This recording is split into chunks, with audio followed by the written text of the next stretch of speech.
I'm just shocked at how many lies were told. Essentially, I walked you through the New York Times metadata and showed you that this woman had posted on X and essentially just like blared it out to the world. Players in one of the ugliest Hollywood disputes in recent memory faced off in a New York City courtroom. Blake Lively is visibly unraveling as the courtroom drama intensifies, her facade completely shattered.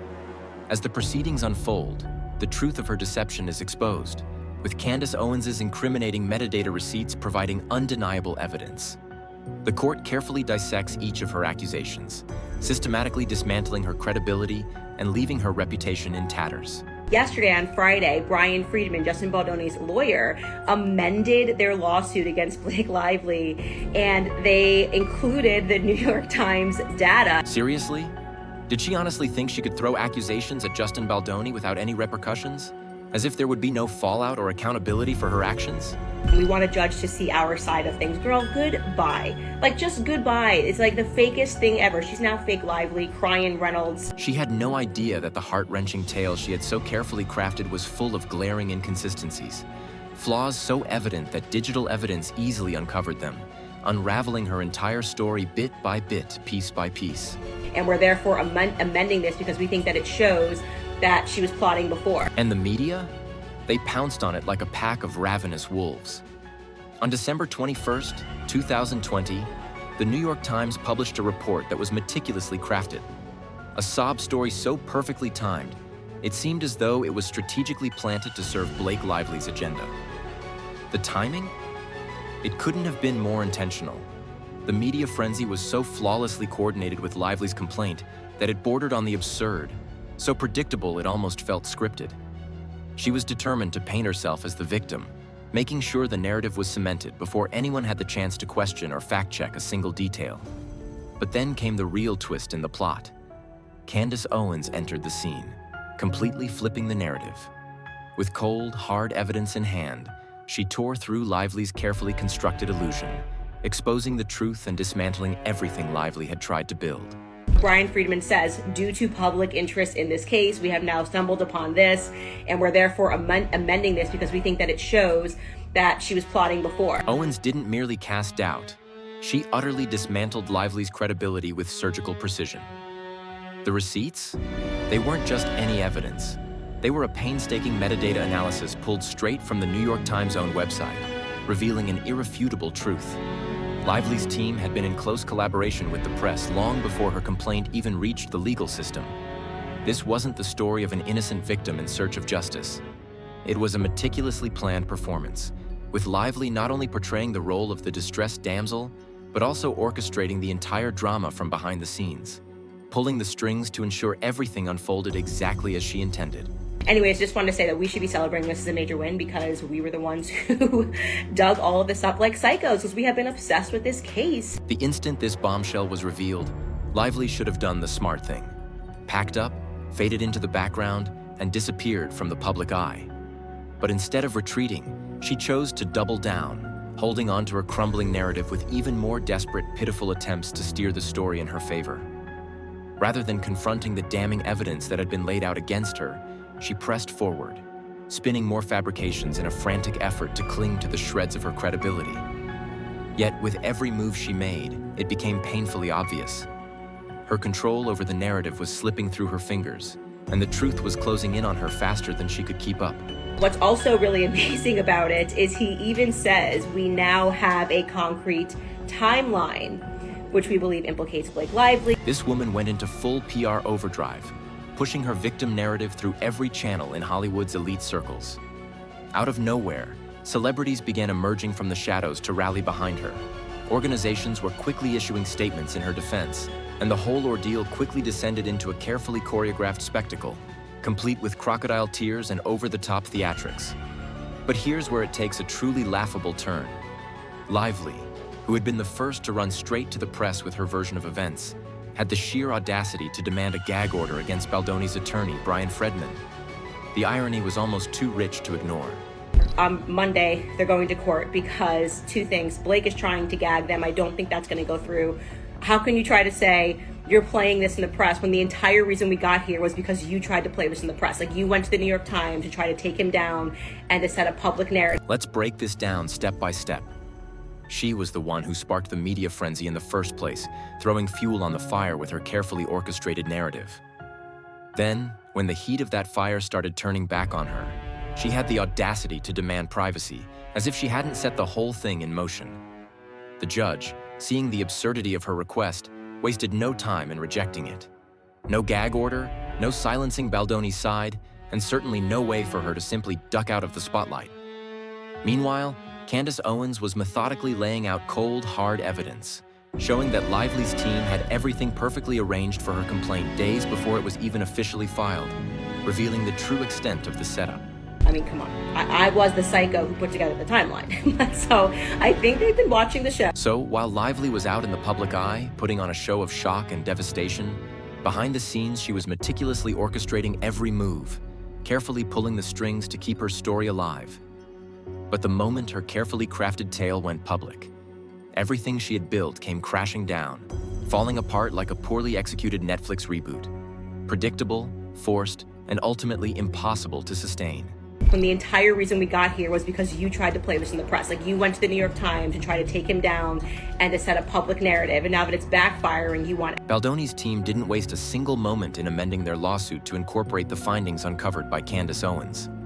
Just take a moment to imagine how bad you have to be at faking victimhood for even a talk show host to fact-check you so thoroughly that it leads directly to an update in a lawsuit. Brian Fredman, with precision, took Owens' detailed work and effortlessly integrated it into the case, presenting a compelling argument to the court. What he proved beyond any doubt was that Lively's entire narrative wasn't some spontaneous outcry for justice. It was a meticulously planned and orchestrated scheme, crafted with the sole purpose of manipulating the situation. She's basically saying that she does not want to sit down for a deposition with Brian Friedman. Like, I know that this girl grew up rich and privileged, but how rich we talking? You know what I'm saying? Because does she think she's just like a princess that she can just be like, I don't like your lawyer? Blake thought she could muzzle Baldoni's team with a gag order and keep playing the role of the tragic heroine. But the judge wasn't having any of it. She had been the one to run straight to the press first, launching carefully premeditated media attacks aimed at destroying a man's career. And now that her web of lies was starting to fall apart, she wanted everyone else to keep silent. Well, that wasn't going to happen. The court outright rejected her request, making it abundantly clear. She couldn't stir the pot, create chaos, and then expect to hide behind legal restrictions when the backlash hit. And as if that wasn't bad enough, her worst nightmare came true. The new evidence was being taken seriously, and the truth was quickly gaining ground. Rich we talking? You know what I'm saying? Because does she think she's just like a princess that she can just be like, I don't like your lawyer and I don't want to sit down with him and answer questions and tell the truth? So she's trying to get out of having to sit down and be deposed by Brian Friedman. Like, sweetheart, that's not your option. Thanks to Candace Owens' meticulous takedown of Lively's fabricated victim narrative, the court had no choice but to reassess everything. The metadata revealed that Lively's complaint wasn't some spontaneous act of justice. It had been strategically timed and coordinated with media outlets, proving beyond a shadow of a doubt that her entire sob story was crafted well before she even filed the lawsuit. The moment this hard-hitting evidence was brought into the light, Lively's entire legal strategy crumbled. What was initially intended to be a straightforward slam-dunk case against Baldoni suddenly began to look more and more like a premeditated attack, an orchestrated smear campaign designed from the start to take him down. Be deposed by Brian Friedman. Like, sweetheart, that's not your option. You don't get to decide who your defense's lawyer is.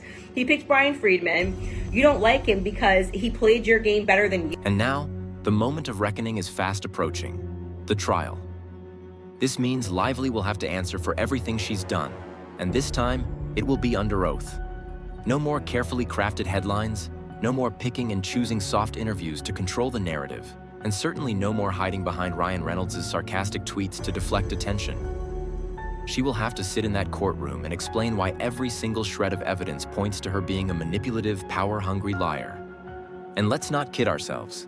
This isn't just a courtroom battle. The entire industry is watching, waiting to see how this unfolds. You guys went to the New York Times. Oh, nobody could be bigger than the New York Times. Before you filed your lawsuit, as all of the evidence is indicating, because you wanted to set the public narrative against Justin Baldoni. Now that it's backfiring, you're like, hey, I want people gagged. This is unprofessional to go to the press. Everyone sees right through you and Ryan. Ryan Reynolds, who has practically become the living, breathing definition of a self-aware meme, somehow found himself unwillingly thrust into his wife's courtroom nightmare, and not exactly in the supportive husband role you might expect. No, instead, this man made an abrupt leap from being best friends with Justin Baldoni to labeling him a deranged predator practically overnight. Now call me paranoid, but doesn't that seem just a little bit off? One moment, Ryan was singing Baldoni's praises, calling him an amazing collaborator, and the next, he's acting as if the guy had turned into a full-on supervillain straight out of a Deadpool movie. It's enough to make anyone raise an eyebrow. Like, oh, we weren't trying to play the public, but we put it in every Deadpool scene, and we mocked this man extensively. And but now that the public is onto us and they see how cruel we've been, we would like things to be quiet, and we want a judge to see our side of things. Girl, goodbye. Let's break this down step by step, shall we? Ryan and Justin were actually pretty close. They were attending fundraisers together, sharing laughs, exchanging handshakes, and posing for those quintessential Hollywood bromance photos that made everyone believe they were practically inseparable. Then, out of nowhere, just a few months later, leaked private messages come to light. And suddenly, Ryan is trashing Justin as though he had just uncovered that the guy had been secretly moonlighting as the Joker. Now, either Justin did something truly unforgivable, like kicking Ryan's dog, or there was something much deeper and more complex happening behind the scenes that we're not privy to. She's now Fake Lively, Crying Reynolds. That's what they're calling them out there. Fake Lively and Crying Reynolds here, who want to pretend that they were not the bullies, that the public just saw right through them in this circumstance. But anyways, just wanted to say that we should be celebrating this as a major win because we were the ones who dug all of this up like psychos, because we have been obsessed with this case. Let's be honest. We all know exactly what happened here. Blake whispered in Ryan's ear, gave him the nudge to pick a side, and because he's essentially bound by some unspoken, probably blood-sworn contract to keep his wife happy, he turned on Justin faster than Hollywood drops an actor after a scandal. Forget loyalty, forget using any shred of common sense. Ryan did what he's best at, performing. Only this time, his audience wasn't Twitter, it was a courtroom, and the stakes were much higher. But let's talk about the timing, because honestly, it's pure comedy gold. Ryan's sudden flip on Baldoni just so happened to align perfectly with Blake filing her complaint. What are the odds of that? One day, Justin is his talented, hardworking friend, and the next, he's suddenly painted as a dangerous creep, right at the exact moment Blake needed a villain to make her fairy tale courtroom drama seem more believable. Talk about convenient timing. Like I said, like Justin Baldoni's like my cousin now. He's my kombucha sipping cousin. You know, he had an unexpected wild dragon in me, and he's like the Jon Snow of her Targaryen story. He really never wanted this. Let's not kid ourselves into thinking Ryan is some innocent bystander in all of this. This is the same guy who built his entire brand on sarcasm, quick-witted remarks, and self-deprecating humor. Yet suddenly, when the internet starts calling him out, he can't take a joke? Oh, but making fun of Justin Baldoni in Deadpool scenes? That was fair game, right? He and Blake had no qualms about slipping in jabs at Baldoni in their little projects, cracking jokes at his expense and enjoying every second of it. But now that the public is starting to see through the whole act, Ryan wants to conveniently forget just how deep he's really gotten himself into this mess. He's hoping everyone will overlook the role he played, but the truth is, he's just as tangled up in this drama as anyone else. He's like the Jon Snow of her Targaryen story. He really never wanted this. He's like, I never wanted this. I thought Fake Lively was my queen. I'm like, dude, she just killed a whole village of children and innocent women, okay? She's psycho, okay? And let's not forget, Ryan Reynolds is one of the most bankable actors in Hollywood right now. But here's the catch. His entire brand revolves around being likable. That's his thing. He's built his career on being funny, relatable, and not taking himself too seriously. The internet loves him for that, and it's been the key to his success. But here's the problem. Getting caught up in a messy staged PR scandal that looks like a carefully calculated attempt to bring down a former friend? Yeah, that's not exactly the image he's been cultivating, and it's certainly not a good look for someone whose charm is their greatest asset. She wanted to be part of that team. The next thing you know, she took over the editing. She started making threats that she wouldn't promote the movie, that she wanted to be in control of marketing of the movie, that she would do nothing in terms of promotion unless she was the actual editor. Judge Lise J. Lyman had clearly reached his breaking point with Blake Lively's courtroom circus. And finally, he had enough. He stepped in and made his stance clear, laying down the law for both parties. They were both ordered to stop running to the press because, surprise, surprise, the case wasn't supposed to be fought in the glossy pages of the New York Times or plastered all over Instagram. Blake had been doing everything in her power to control the narrative, trying to spin it to her advantage. But now the judge made it unmistakably clear. This wasn't some Hollywood PR stunt. It was a serious legal battle that had to be fought in court, not through media manipulation. And for someone like Blake, who had spent her entire career cultivating a flawless public image, this was a nightmare she couldn't escape. First of all, congrats on your little bump. Congrats on your little bump. Hollywood loves a winner, but what it despises more than anything is a liability. And right now, Blake Lively isn't just losing. She's become radioactive. This lawsuit, which was supposed to be her big, dramatic courtroom performance, has turned into a disaster, and she's flopping harder than a poorly made, low-budget rom-com. The real kicker? The industry insiders, the big-name Hollywood figures, and all the so-called friends she thought were in her corner? They've all gone eerily quiet. It's like the moment the truth started coming to light, they all hit the mute button, leaving Blake standing alone in the middle of a crumbling narrative. Because Justin, 5 years ago, was the one who optioned this film. He brought Blake on because Colleen Hoover is such a big fan. This is his film, and he has basically been pushed out by the Blake Lively show. And that breaks my heart because I've always been a fan of Blake Lively. I've been a fan of her relationship with Ryan Reynolds and the way that they parent their kids. I've always been a fan of her, but this has literally just become like the Blake and Ryan show, like promoting Deadpool Wolverine, promoting her hair care line, all of that. Blake thought she could spin this into a Hollywood versus Justin Baldoni showdown, positioning herself as the underdog in a dramatic battle. But there's just one major flaw in her plan. No one likes her enough to risk going down with her. At first, she had a handful of die-hard supporters, your usual feminist activists and a few of her faded co-stars. But now, it's nothing but silence. The people who were once cheering her on have either distanced themselves or fallen off the radar entirely, leaving her isolated in the wake of her own making. It's like the clock struck midnight, and her support vanished into thin air. First of all, congrats on your little bump. Congrats on your little bump. Where is her army of Hollywood A-listers, the ones who should be rushing to her defense? Where are the powerful producers, the high-ranking executives, the ones who were supposed to stand by her side and paint Baldoni as a monster? Nowhere to be found, because the hard truth is that no one in Hollywood is buying Blake Lively's story anymore. The industry sees the writing on the wall, and instead of risking their own reputations by aligning themselves with her sinking ship, they've chosen to stay silent. The support she once took for granted has evaporated, not because of some fierce loyalty to Baldoni, but because they all know that backing her at this point is a losing battle. Everyone is playing it safe, and unfortunately for Blake, that means she's now on her own. She's psycho, okay? Get on my back, we're gonna go get some revenge. You know I never want to sit in this. Justin, he's like, why'd you vote for Trump? Justin, stop. It doesn't matter who voted for Trump. Get on my back. We're going to go get some revenge, okay? And let's not forget Taylor Swift's reluctant involvement in this whole mess. Blake Lively clearly thought she could pull her billionaire bestie into the chaos, expecting Swift to stand by her side.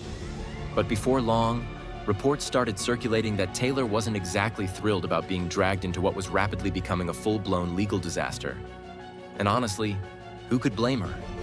No one in their right mind would want their name linked to the Hollywood equivalent of a messy group chat that spiraled into a courtroom showdown. Swift has spent years carefully crafting and maintaining her public image, building an empire based on control and precision. The last thing she needs is to get caught up in a scandal that's growing more toxic by the minute. Taylor knows better than anyone that the best way to stay out of this kind of mess is to steer clear entirely, and it's clear she's doing just that. Taylor, I mean, she's such an incredible writer. She writes from such personal experiences and vulnerability. So to have these two women who are authoring their story, and also women who are really like, you know, Colleen started as being self-published. The moment Blake tried to drag Taylor Swift into her mess, like a desperate woman pulling her best friend into a fight she started, she crossed a line she couldn't undo. Blake seemed to think that mentioning Taylor's name in her legal filings would shield her from scrutiny, making her untouchable in the court of public opinion. Huge mistake. Instead of gaining support, it only exposed how desperate she had become. And worse, it put Swift in an uncomfortable position she never asked for. She never inserted herself in this dispute between Blake and Justin over the script. But Blake certainly made it seem that way with the text to Justin. And I think, honestly, that text to Justin is saying, look at the power I... Reports are now surfacing that Taylor Swift feels used and regrets ever being pulled into this mess. And honestly, she has every right to feel that way. Because this was never about protecting Taylor. Blake wasn't acting as a supportive friend. She was trying to use Taylor as a shield, hoping her untouchable reputation would deflect the fallout from her own unraveling story. But instead of saving herself, all Blake did was put Taylor in an uncomfortable spot she never signed up for, further revealing just how calculated and self-serving this entire drama really was. I just felt like, you know what, it's not okay to behave like that, and I think it needs to be called out. Wait, hold up. Before you leave, let me know what you think in the comments. Did Blake Lively get blindsided by Candace Owens' evidence? Was this the courtroom drama of the year, or was it all just a calculated move? Make sure to hit that like button if you enjoyed the video, and if you want more of these jaw-dropping breakdowns, subscribe and turn on the bell so you never miss out. Trust me, you're not going to want to miss what's coming next. We're just getting started with the hottest takes and the wildest courtroom moments. Until next time, stay legendary, stay informed. Catch you in the next one.